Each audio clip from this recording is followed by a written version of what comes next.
Howdy folks, welcome back to Boondockery. Today, it's another gorgeous day in southeastern Ohio, and I'm going to do a review on the USMC ILBE.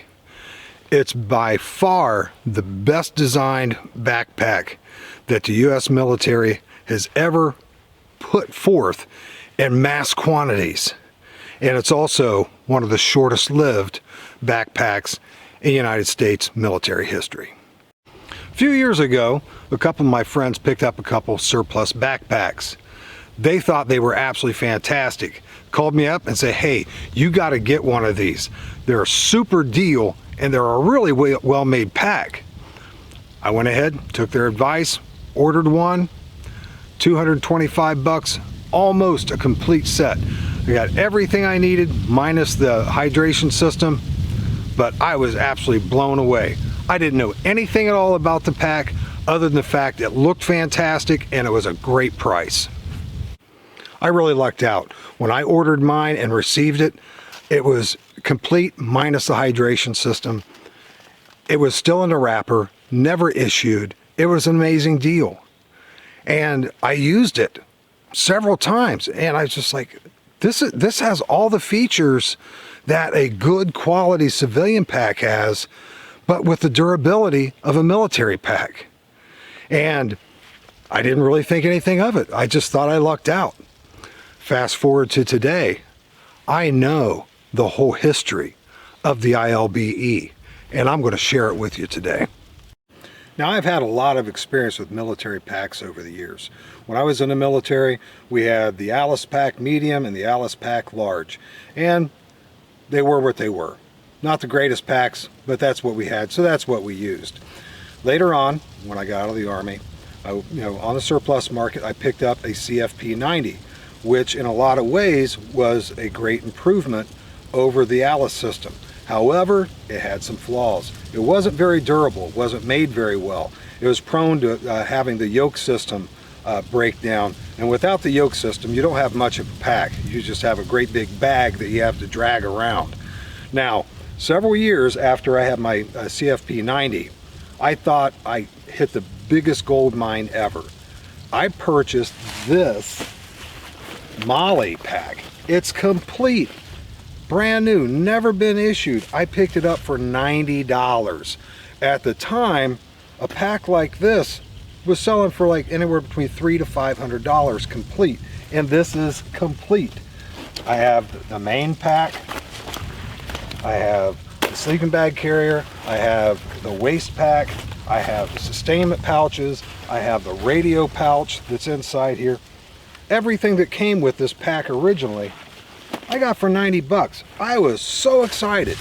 Called up my buddy, he was still in the service, told him, hey, I got this great deal. And I went on, and before I could finish, he said, well, it's probably a good price, but it's not really a great pack. And I'm like, but it's state of the art, it's brand new. And he quickly informed me that they were ditching these things any chance they got, and they were buying old large Alice packs and was using those instead of these. I had one fatal flaw. A plastic frame system, prone to breakage. You drop it off the back of a deuce and a half, boom, split. It's now absolutely worthless to try to haul, because if you try to carry your load with a broken plastic frame, it's going to cut you, it's going to pinch you, it's going to do everything that's not good for you. So here I was, stuck with a $90 mediocre pack. He tried to console me that, I said, whoa, well, it's probably perfectly fine for civilian uses. It's just it wasn't good military pack. And I sort of put it for what it was and decided, well, it was a good idea at the time. And the reason I'm bringing this up is because there is a lineage of evolution in military packs. And with each upgrade, you get something more but in some ways you sacrifice some things. With this pack, you gain, modularity. However, you got overly complicated. You left something that was old, tried and true, aluminum frame, tried to go with state-of-the-art plastic. Didn't work. Now, this pack in particular was not the first variation of the Molly pack. There was one that came before it. It was even worse than this. This pack weighs 15 pounds empty. Right here, 15 pounds as it is. That's nothing in it. But when you put the U.S. military sleep system in the sleeping bag carrier, which it was designed to carry, that is another, I think, 11 to 12 pounds. And that's the weight without none of your stuff in it. not to mention everything else that in combat they throw on there, extra ammunition, all these other things. This was adopted in 1997, and at the time engineers designed this and they thought they had a winner.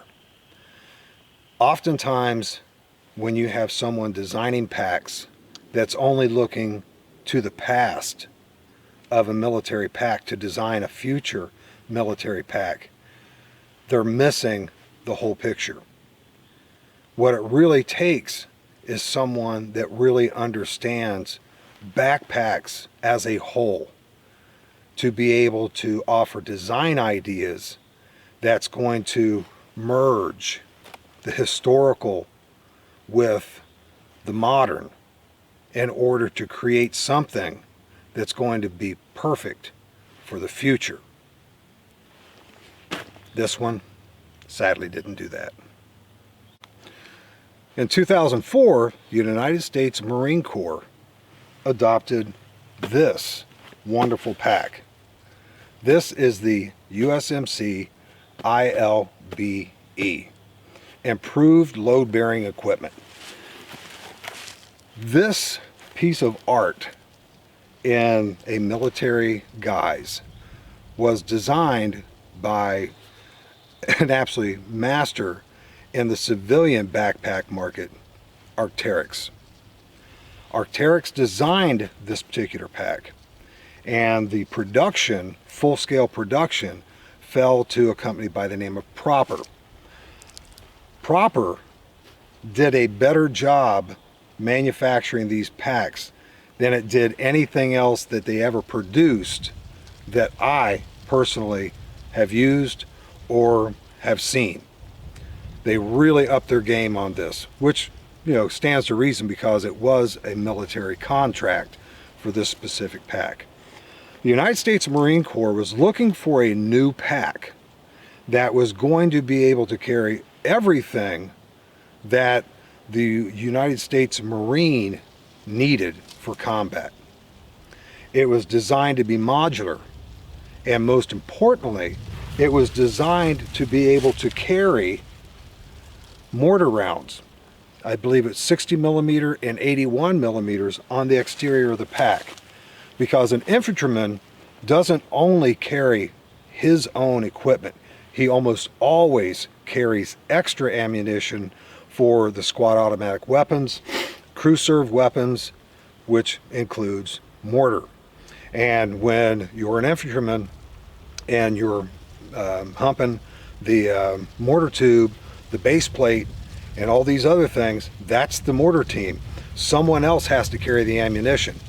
So if you put 4 60 millimeter mortar tubes on every single infantryman that's going to the same area that those mortar teams are going, you have now an established arsenal of extra ammunition to where they can deliver whatever they need, wherever they need to deliver it, in fairly mass quantities. This particular pack had one failing, and that failing was not of this design. Arc'teryx failed in no way, shape, or form. Proper failed in no way, shape, or form. The United States Marine Corps did not fail in any way, shape, or form to develop and to issue this pack. Where the failing was the design of their new body armor. Their new body armor that they had to wear was not usable with this pack. The pack shifted around, it moved around, it made it very uncomfortable for the Marine wearing it.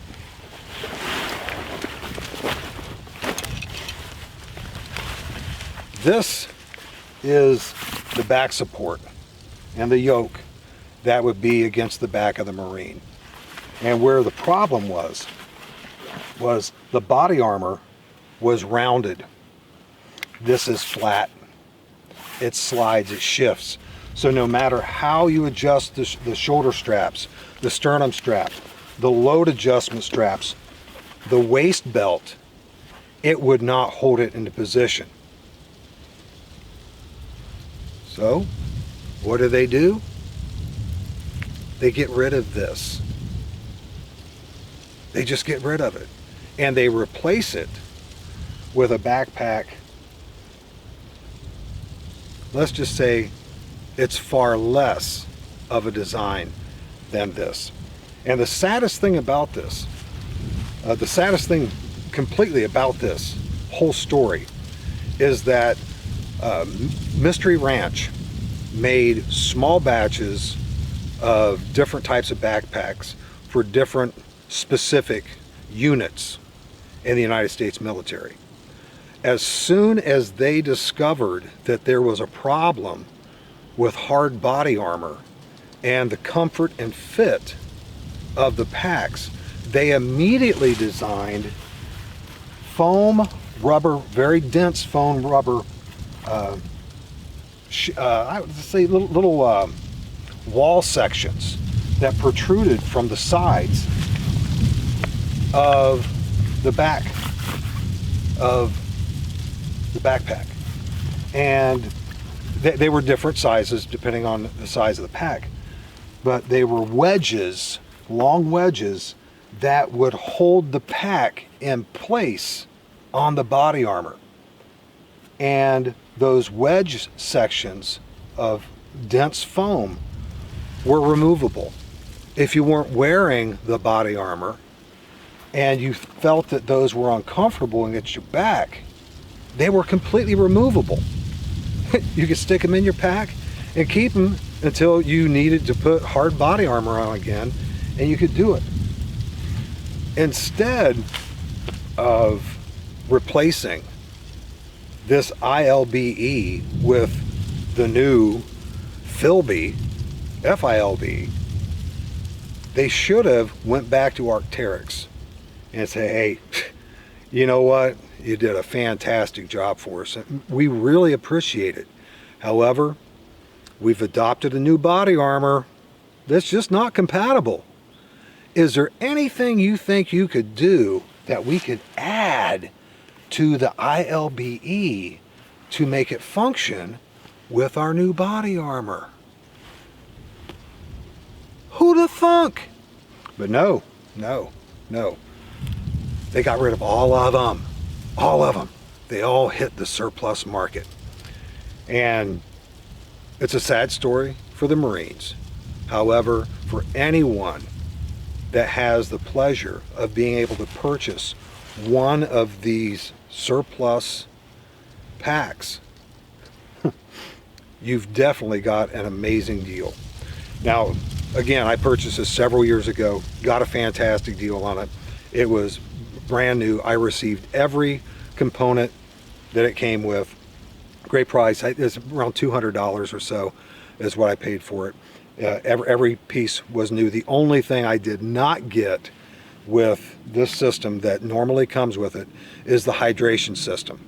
And that part I saw advertised, brand new, never issued, genuine Marine Corps issue hydration system from Sportsman's Guide. I ordered it. When I got it, pulled it out of the box, out of the plastic, it was like, this looks pretty cheesy. I open it up and it's made in China. There's no possible way the United States Marine Corps is going to issue their Marines anything made in China.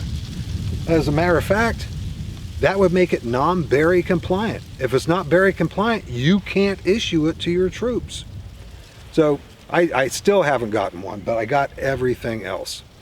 Now, it's a sad history about this pack, but it's an absolutely wonderful story that I'm about ready to tell you, because I'm going to show you all the features of this pack. I'm going to be perfectly honest with you, there are some failings. The weight, the overabundance of versatility that you may never be able to utilize, but it's still there.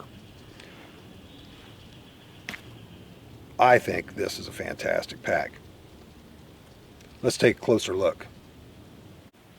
First thing I want to do is give you a quick tour of all the features that you see on the exterior of the pack. We'll start at the top. On the top is a lid that is completely removable, which is really nice. And one of the nice little features with it is that you can use the strapping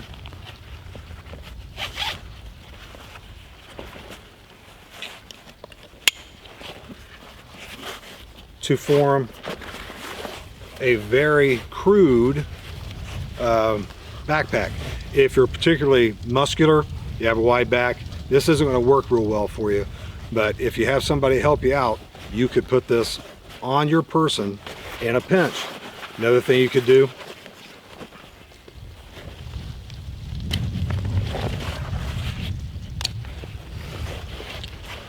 is cross them over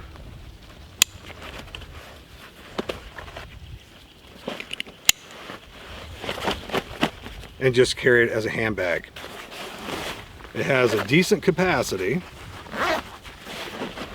to carry all your absolute essential items that you have to have, because if you have to have them, you have to be able to take them.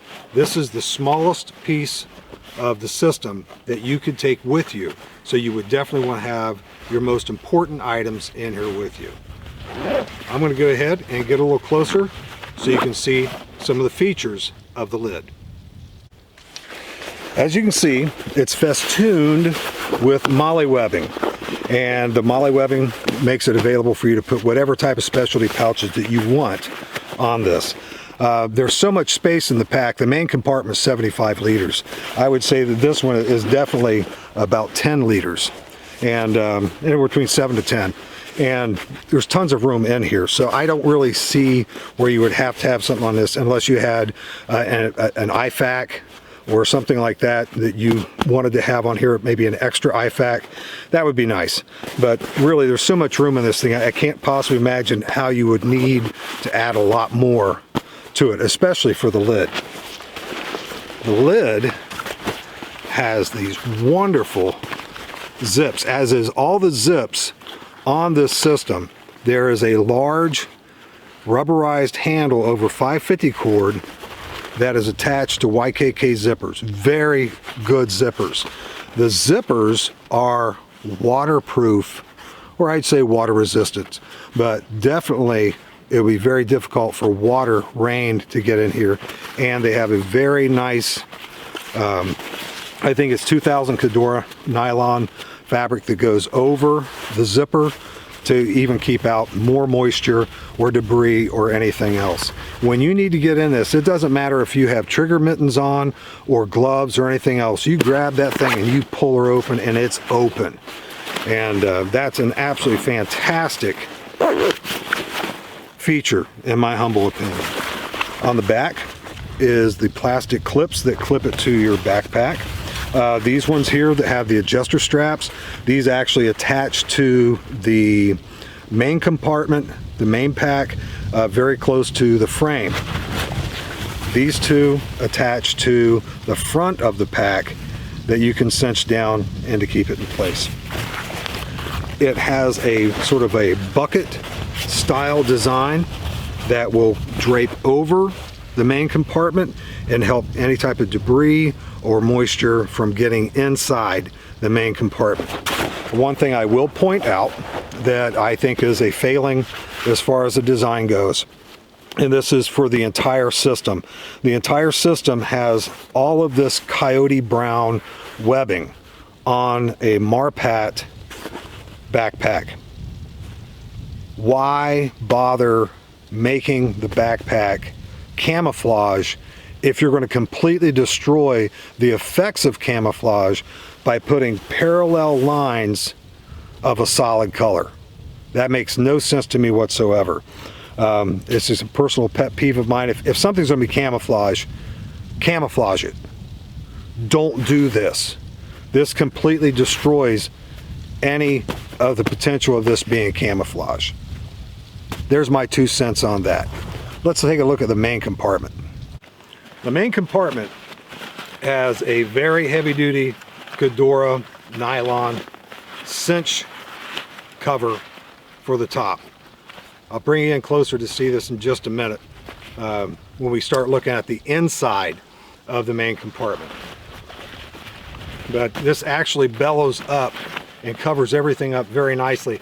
A lot of backpacks that have this, it's a very minimalistic variation, and this is very substantial. You can see how far this stands up. When you have this thing completely loaded and you cinch your cord down,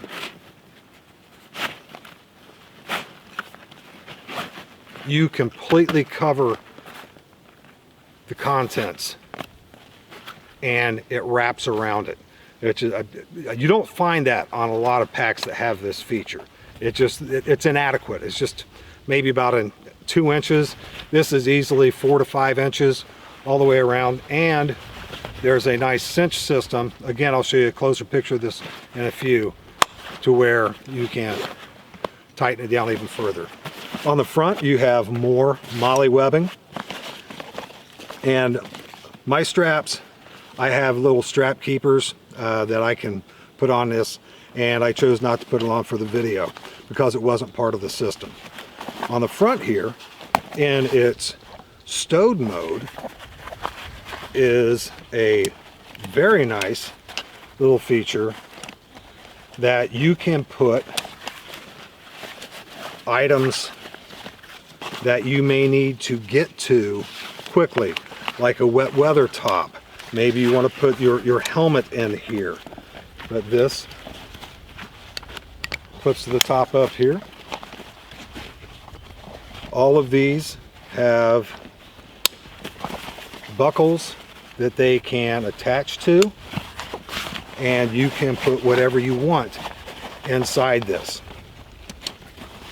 I think it would be great for wet weather gear, a poncho, what have you, something you need to get to very quickly, an outer layer.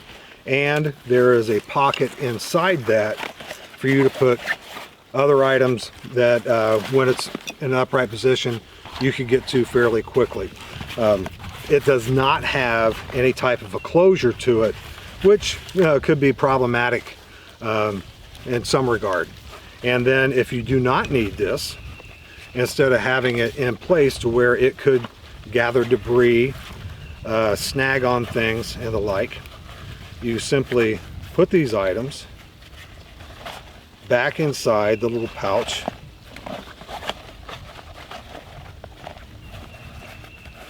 fold it in on itself,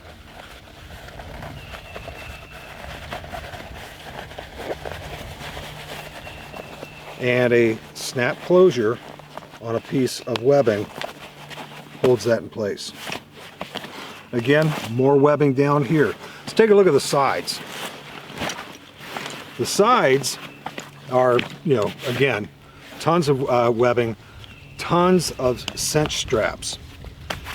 This pocket here, I have my water bottles in them, but you have to put them in sideways or they'll fall out. These were not designed for a water bottle.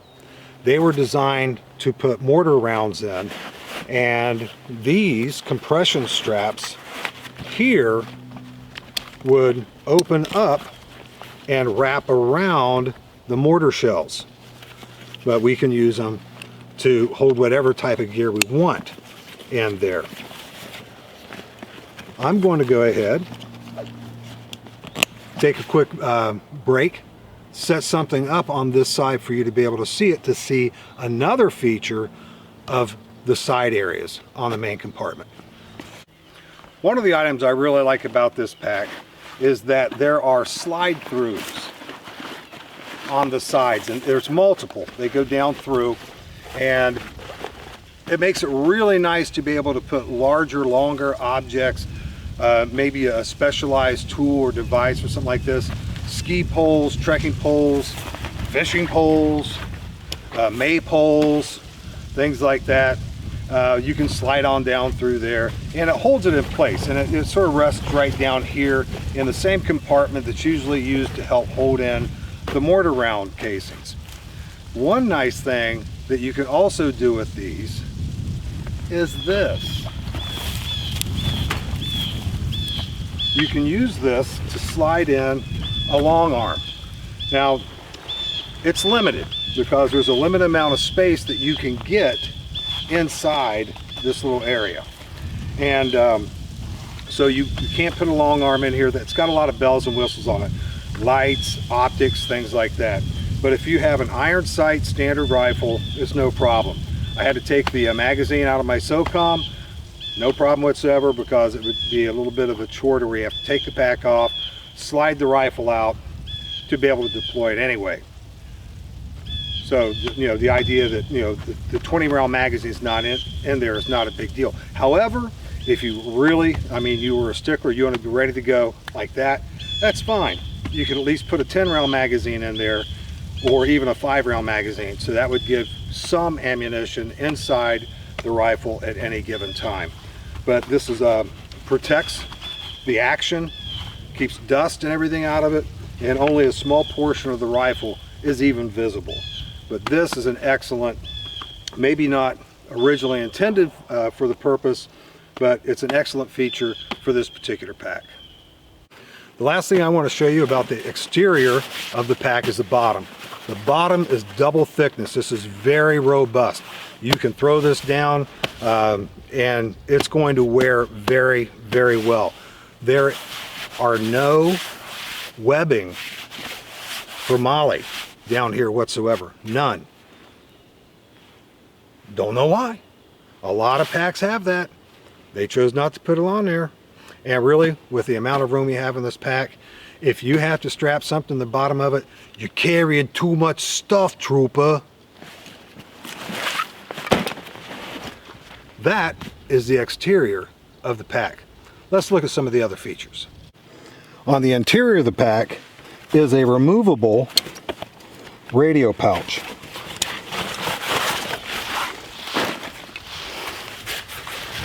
This is actually a decent carry container if you have, let's say, a electronics box, something like that that you would like to keep separate and easily accessible. This is my spare battery compartment for my camera equipment, and you have adjustable straps on the sides, both sides, so I could put that in there. I could adjust the side adjustments to completely embrace or snuggle whatever type of equipment you want to put in here. And a nice little retention strap on top.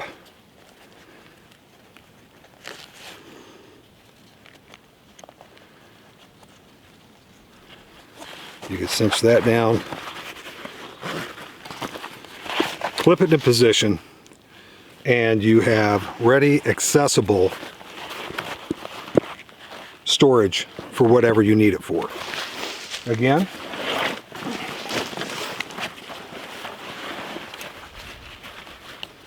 it clips right in.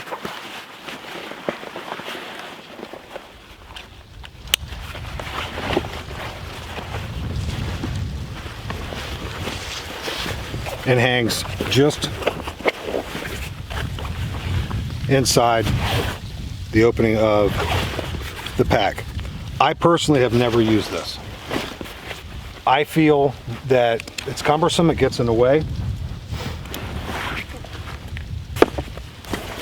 from you being able to access what you need to. One of the nice features about this pack is that it has a divider that is halfway down your pack, so you can actually separate the load that's on the bottom of your pack from the top, for whatever reason you may desire. And hopefully I'll be able to do this in a way to where the camera can see it pretty well. This is not an easy thing to see. It's right down in here. There is a metal ladder lock, and it actually goes through a piece of Fastex webbing retention, and it rolls out, and there are straps that go through 3 ladder locks on the inside of the pack. Now what I'm going to do is I'm going to go ahead and I'm going to attach these straps to that ladder lock and show you what it looks like. This is when it's, it's open. It rolls up and stows right here. But I'm going to go ahead and attach those so you can see what it looks like. Well, hopefully you can see that in there. That is the divider installed. Now, I'll be perfectly honest with you. This isn't particularly fast and easy to install. It took me a couple minutes to do it. Therefore, it probably wouldn't be fast and easy to remove it. However, if you remember, you have a zip system right through here on the edge that can allow you to get to any portion of the pack. So if you wanted to retain that closure, you see that a little bit better right here. Very awkward to manhandle this, but you can see where the divider is, which is right here. You can still access items that are below that divider fairly easily. I mean, it's all up to you. If you have a reason that you need to separate things, that you may have several items at the top that you want to get to quickly, or you have several items in the bottom as well that you need to get to, but you only have so much space down in before you have to start emptying things out. That might come in quite handy. It doesn't really add any significant weight whatsoever to have that installed and to keep it in place. It's literally the same type of Cador nylon that the rest of the pack is made of. Just has some webbing, some Fastex or IWT or ITW plastic wear on it, and it's an interesting feature. If you like it, great, it's there. If you don't, that's okay. Roll it up, never use it. The hydration system that I do not own can also clip into the same buckles that the radio pouch will buckle into. Don't have one, can't use it. Now, unlike a lot of packs, this does not have an internal sleeve for the hydration system. The hydration system is its own little portable device that you can clip onto the exterior of the assault pack. You can wear it separately. It has shoulder straps. It's a nice system. It's I believe it's 100 ounces, 3 liters. Now this is the assault pack. It has a very spacious exterior pocket. A lot of room in here to get to your must-have things. And a nice thing I like about this is the size of the opening. If you are wearing it as a backpack and you need to get into it, you can drop one of the shoulder straps slide it around like this, be able to access what you need, zip it back up, pull it back around, put the other shoulder strap on, and you're good to go. It's a nice little feature. The main compartment does not have those really nice big zip pulls that the lid does, but they're adequate enough. You have compression straps on either side, on the top and bottom, and on the interior of your salt pack you can put a bladder here, and there is an opening at the top for your hydration hose to come out of, which is pretty nice. I just wanted to go over real quickly the installation of your patrol pack to the exterior of your main pack if you want to carry them in tandem. First thing you're going to want to do is remove or open your main compartment top, your lid, and if by any chance the top cinch compression strap is buckled on the top part of your pack, just undo that and loosen it up a little bit. And you also want to unbuckle the top of the lower compression straps on both sides.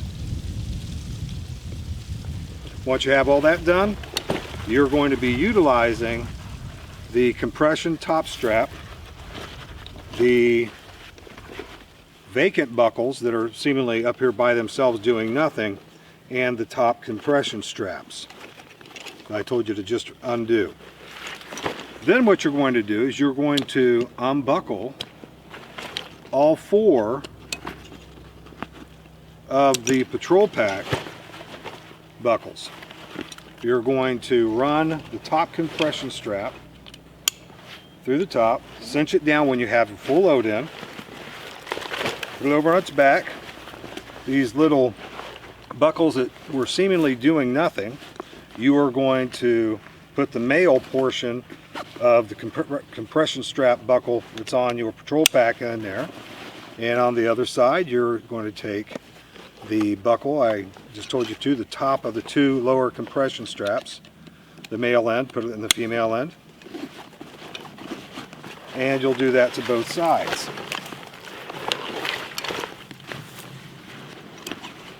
Now, to be perfectly honest with you, I was never trained with this pack. I never received an instruction manual for this pack, so this may not be the correct way of doing this. However, it's a way that I have discovered that it works. Once you have all those buckles in place, make sure you compress them down, and you only want to do this when your pack is already full. Then you can actually pull your top cover over top of your patrol pack, and you can buckle it with the same buckles that they normally have. Adds a little bit of protection.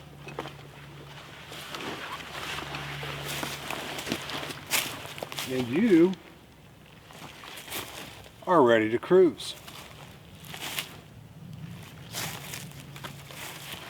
And taking it back off is just the exact reverse of what you've done to put it on to begin with. This, of all of the packs that I have had that has come with a patrol pack, including the Molly pack, even like the Philbies and those packs, the patrol pack, or the little day pack, is integrated so much better with the ILBE than any of the others I've ever seen. It's nice to have a lid or a top flap that can convert into a backpack. However, very few actually have a true designated day pack or patrol pack which is this well made, that integrates so easily and so well with the main pack. And as long as you're not completely overloaded on your main pack and your patrol pack, you don't really notice any of the awkwardness of having extra weight to the outside of your pack. If you overpack these things, yeah, you're going to notice it. It's definitely, it's going to pull you back some. You're like popping a wheelie. Woo! But if you do it right, this is absolutely phenomenal. Like, again, I don't know if this is exactly the way we're supposed to do it, but it works, and it works well, and absolutely none of the rest of the pack fails to perform exactly as it's supposed to. The only thing you're lacking now is one less of 2 compression straps on the side, 1 compression strap more than is capable of doing the job. While I'm thinking about it, I wanted to show a couple other features here to where you see these very large rubberized handles for zip pulls. You have access to the lower section of your backpack on both sides, and they're accessible by these large zip pulls. These are very robust. I have never had a problem with these things snagging, getting off the track, or not functioning the way they're supposed to. You can zip it in either direction because there are 2 individual zip pulls. And again, that's on either side. Before we go any further, I wanted to correct myself on one point. When I was talking about the zips on the lower portion of the pack, I stand corrected. This is so well made. These dust flaps that came over the zip, these zip pulls go the entire length of the backpack from top to bottom, and you do have zip pulls on the top, and the bottom goes either direction to make it very accessible, and those are on both sides of the pack. Just wanted to make sure I pointed out to you. Definitely my oversight, but again, this is so well made. I didn't even see the rest of the zipper because of the compression straps holding it down. I just saw this section right here and completely forgot that these actually do go from top to bottom. It makes getting into your pack to get something that you need quickly very, very easy. Before I put the lid on, I wanted you to see just how large this top closure is. I think this is impressive. Even the cordage has a waterproof coating on the exterior, and your cinch strap over the top of it buckles right into place like this.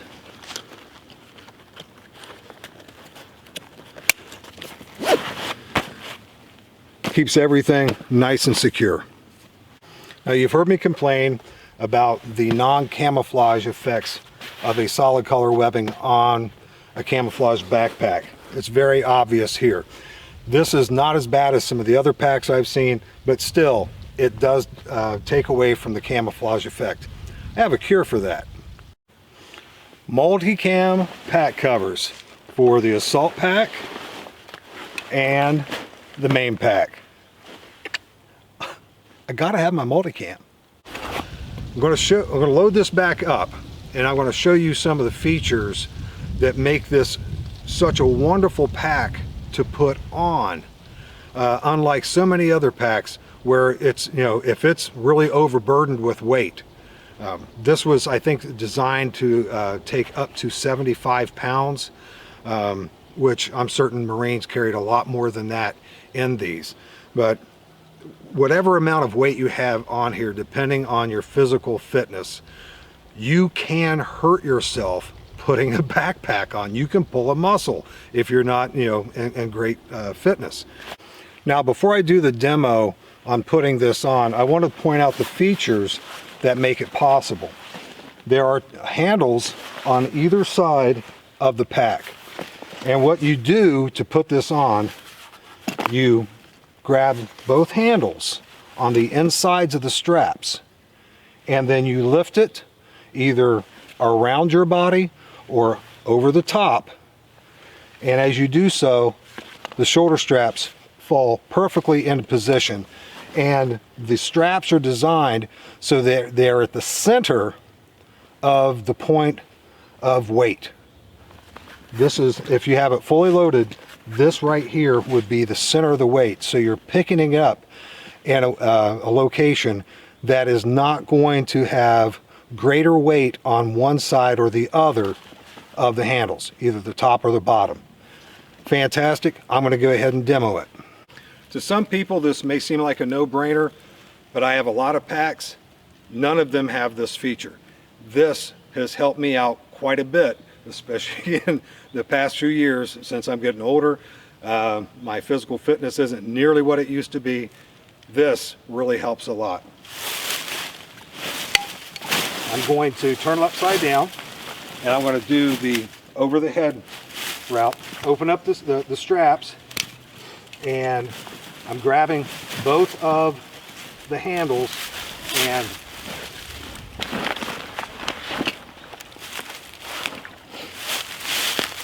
that is so much easier than grabbing two shoulder straps and trying to sling it around on yourself. To take it off, there's a fantastic top handle to be able to grasp it with, to set it down nice, neat, and evenly. Another way you can do this, I don't think it's nearly as good, but it is just another technique, personal preference. It's sideways now. Grab both handles, make sure the shoulder straps are out of the way. Pull it around sideways and drop it down. The hip pads are extremely thick. They are extremely comfortable. We are putting these on. Breast strap, shoulder straps, load adjustment straps,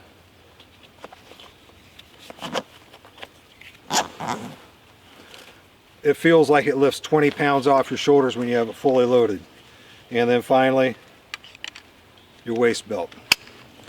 Now the nice thing about this is that they do come with quick disconnect straps. If for whatever reason is an emergency situation, pull this up and off. Make sure you undo your breast strap first. Unbuckle this buckle, pull that up, and it will break the strap at this point. Even though these are plastic, these are very heavy duty, and it will allow you to very quickly, within just a second or two, lose the pack. It'll drop off. But if your waist belt and your breast strap, sternum strap is in place, you're going to get taken down pretty quick, because you're going to guillotine yourself, and that wouldn't be pleasant. Anyway, as you can see, it hugs the body, and it does everything your top of the line civilian packs do, except it's made soldier proof or marine proof. It was made marine proof, and I think that they did an amazing job designing this pack all the way around. Very few complaints with this pack. It's 11 pounds. It's a little heavy. It's a military pack. Excuse me. There have been all kinds of videos on YouTube about the ILBE. There have been several videos I've seen, and on backpacking forums and things like that, to where people have removed webbing. They've removed the what they consider to be unnecessary features of the backpack. And the one person I think that removed the maximum amount but still retained the lid was able to reduce the main pack weight by 3 pounds by removing those things. So you go from, the complete kit minus the hydration system. I weighed it, it was 11 pounds. So that includes, everything that I've got on right now, and the assault pack, empty assault pack. Everything here was empty, and that was 11 pounds. So I would say the assault pack might weigh 2 pounds, so we'd reduce that to 9. So if someone were to remove all the MOLLE webbing that they did not want, they remove the flap compartment on the back here that you can put wet weather gear, helmets, things like that in, you remove 3 pounds. So right now you've reduced the whole weight of the pack minus the assault pack and the little features on there. So now you're down to a 6-pound pack. That's pretty impressive. My Osprey pack weighs 5 pounds. I'm very pleased with a very lightweight pack like that compared to most of my packs that are in excess of 10 pounds. Would I do that? No, because I might use these features. If they're gone, I never will. I never have the opportunity. Could I see the potential in the future of me purchasing another ILBE and doing that too? No. 6-pound pack. And it's robust. My Osprey pack, I'm certain for civilian packs, it's fairly durable, maybe more so than other civilian packs. But this thing, 6 pounds? Get out of here. If you're interested in purchasing one of these, you need to be paying very close attention as to what exactly you're ordering it when you order it. eBay, surplus sites, tons and tons and tons of places are selling these things. And the fact of the matter is, it's not like it was when I purchased mine, when they were abundant. And when you ordered one of these, chances are you were going to get a complete set, or at least a complete pack. That means that you were definitely going to get a lid and the main compartment with the waist belt. That's not the way it is anymore.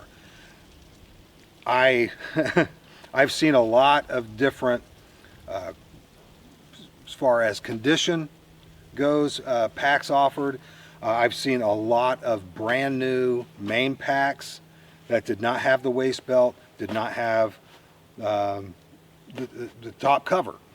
And whereas you can piece these things together from different locations, which is a good thing, don't think that you're going to get one if you didn't read the fine print.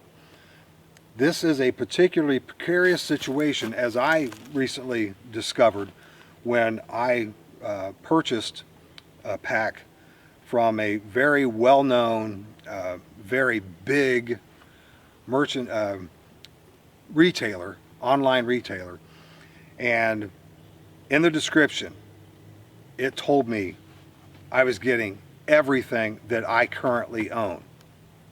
The photographs that were with the advertisement or the page that pulled up for the product showed images of all of these things.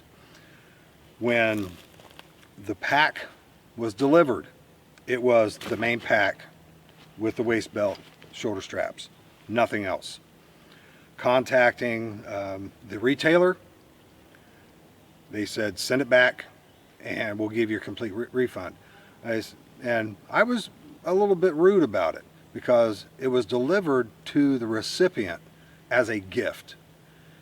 And I didn't want to call the individual that I gifted it to and say, hey, ship it back. They'll send you some money. No, I wanted them to have a complete pack. I tried every way I could to work with the individual company to make it right. They absolutely refused to. So therefore, I made a decision that I will never purchase anything from that retailer again. Just that simple. Just because you see a description saying it's complete and you see pictures saying it's complete, doesn't necessarily mean you're getting what you get. I personally think your best bet would be going with a smaller online surplus company that has been around for a good long while, someone that has, that you can call up and say, hey, I see this ILBE, It's a good price. It looks a little too good. Is there anything not included with it that's usually included with them? Talk to them, communicate with them. Chances are they'll let you know before you ever, type in your credit card number and receive part of what you thought you were going to get. Make certain that you know what you're getting before you order, and you should be a happy customer. When you receive this and you start using it, I'm pretty confident you are going to be a very happy owner. I almost forgot to tell you, I'm rapidly approaching 500 subscribers, and when I hit that 500 subscribers mark, I'm going to do another giveaway. This one will be a little bit better than I did for the 100 subscriber giveaway. So, keep your eye open for that if you're interested in receiving awesome swag. But if you're not, you're silly. Awesome swag's awesome swag. But anyway, I did want to remind you of that. Should be coming up here pretty soon. I think I'm at 449 subscribers right now. So it'll be coming around here fairly soon. And so keep your eye open for that video. And you won't be able to win unless you're a subscriber. Thank you very much for the subscriptions, the comments, the likes, the support in all different types of ways. I enjoy this, but if I didn't get the feedback, the positive feedback from you that I've been getting, it'd be sort of a hobby, but it wouldn't be nearly as enjoyable. And the comments are fantastic. It's an education for me as well as is for anybody else that reads the comments, especially if you're just getting into wild camping or bushcrafting. Some of the information and some of the people that have commented, they have their own YouTube channels, things like that. They have their own Instagram accounts. They have their own schools and everything else. It's just a phenomenal resource to be able to scroll down, read some comments, click a couple people, learn more about them, and learn more. That's a huge benefit from this platform, is you get an education on pretty much anything that you want to learn. I'm being quiet now, I'm being quiet, okay? Thank you. I deeply appreciate it. And I will see you next time. And this is the USMC ILBE.